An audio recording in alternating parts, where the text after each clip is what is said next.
Let's talk about school, the place we're told shapes our future. For generations, we've believed that sending our kids to school is the key to unlocking their potential, the first step on the path to success. But have we ever stopped to ask what's really happening inside those walls? What if, for many families, school is less about education and more about providing a safe place for kids while parents work? It's a tough question, but one worth asking. With both parents working in most households, school has become a kind of holding pen, a place to keep kids busy and supervised for most of the day. We pour billions into this system every year, trusting it to prepare our kids for life's challenges. Taxpayers, parents, and communities invest enormous resources, hoping that schools will deliver not just knowledge, but opportunity. Yet instead of sparking curiosity and a love of learning, schools often churn out stressed, disengaged students.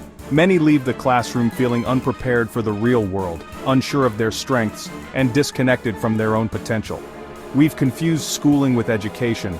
Schooling is a rigid, outdated system, one-size-fits-all, focused on tests and grades. True education is lifelong, flexible, and personal. It's about learning how to think, not just what to think.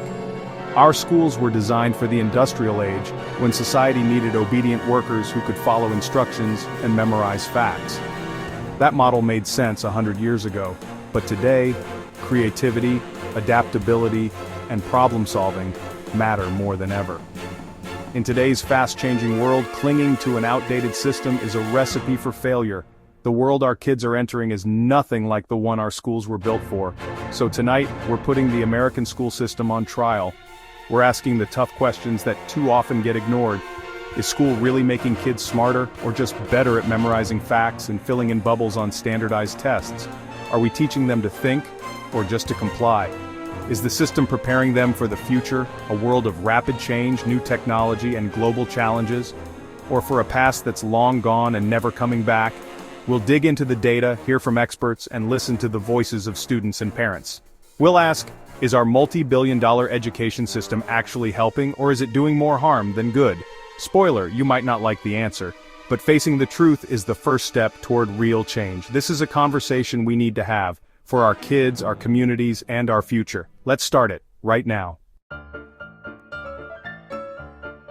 Here's the uncomfortable truth. What happens inside our schools can have consequences far beyond the classroom walls.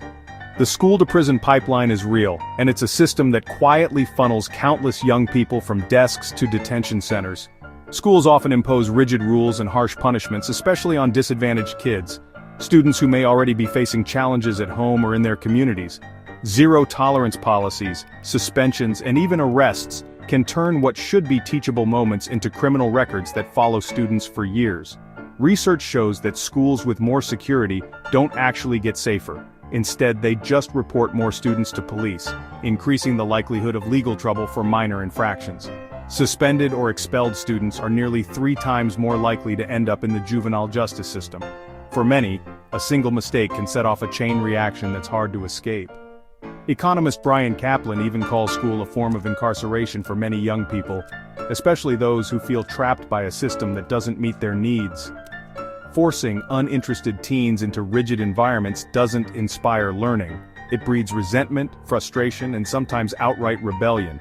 One study found that keeping potential dropouts in school longer actually increased their chances of being arrested later.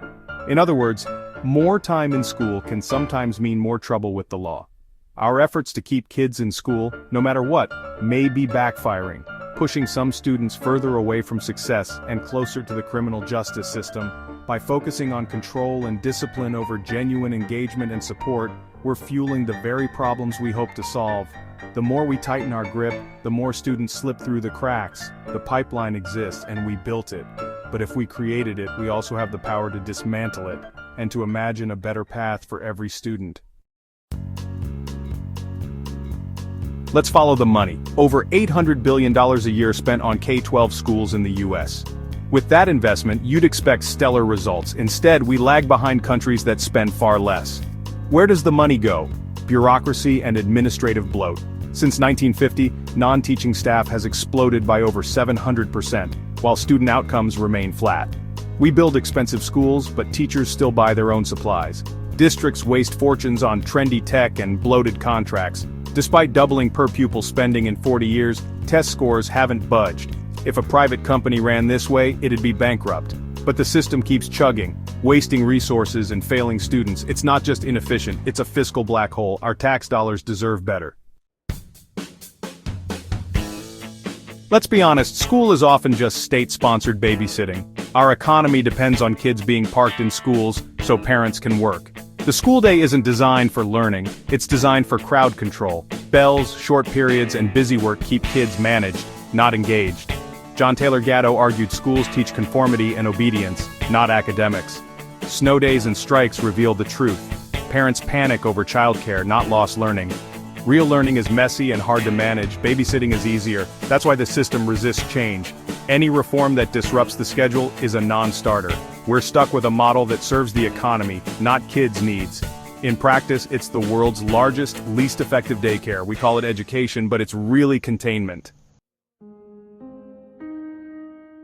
This isn't just my opinion. Experts have been sounding the alarm for years. Economist Brian Kaplan argues school is about signaling, not learning. Diplomas matter more than knowledge. Most of what's taught is forgotten and never used. Psychologist Peter Gray says our coercive school system stifles curiosity and breeds anxiety.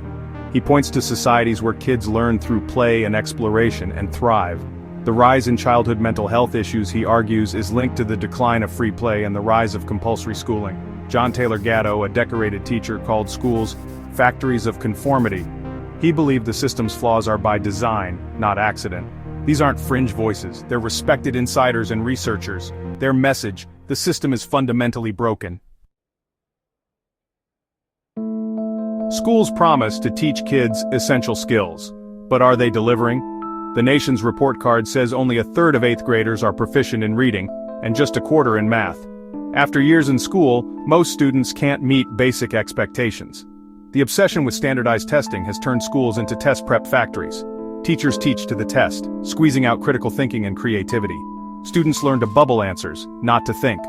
Campbell's Law warns, the more we focus on test scores, the more we corrupt real learning.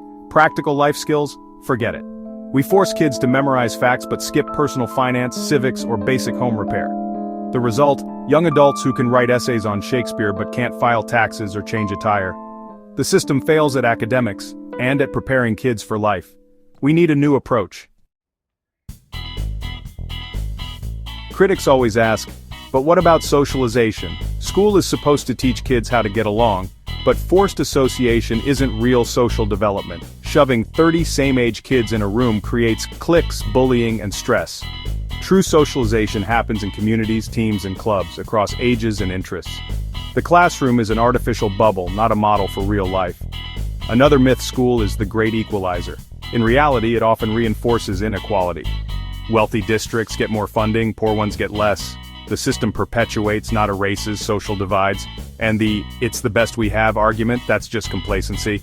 Around the world, alternatives like micro-schools and project-based learning are thriving. We don't have to settle for a failing system. Imagination and courage can build something better. How did we end up with this system? It was designed, imported from 19th century Prussia. Prussia wanted obedient, compliant citizens, so they built a compulsory school system to create them. American reformers copied the model, using it to Americanize immigrants and create a stable workforce. The factory model fit the Industrial Revolution bells, conformity, and obedience. It sorted students for industry, not fulfillment. But we're no longer in the industrial age. Society and learning have changed, but the school structure hasn't. We're still using a 150-year-old system for a world that's vanished. It's like building a Tesla on a Model T assembly line.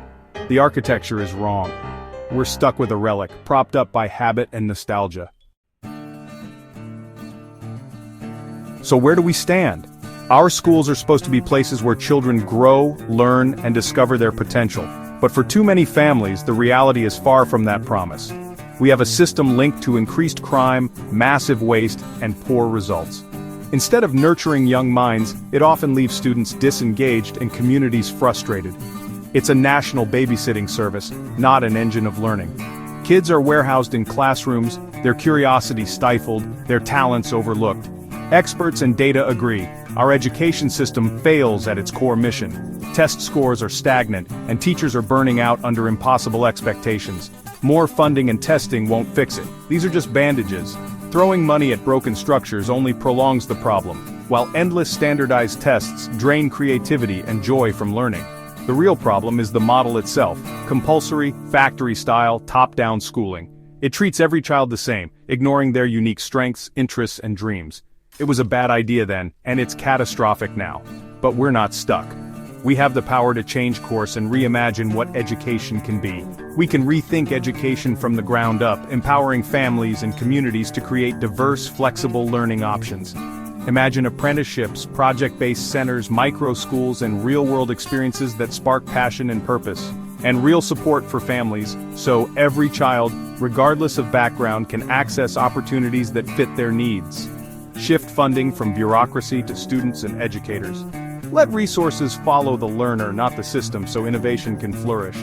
Our kids aren't widgets, they deserve an education that fits their needs and dreams. Every child is unique and their education should reflect that. The old system has failed. It's time to acknowledge the truth and move forward with courage. It's time to stop funding failure. Let's invest in what works, not what's always been done. Let's give the school system a failing grade and build something better together. The future of our children depends on it.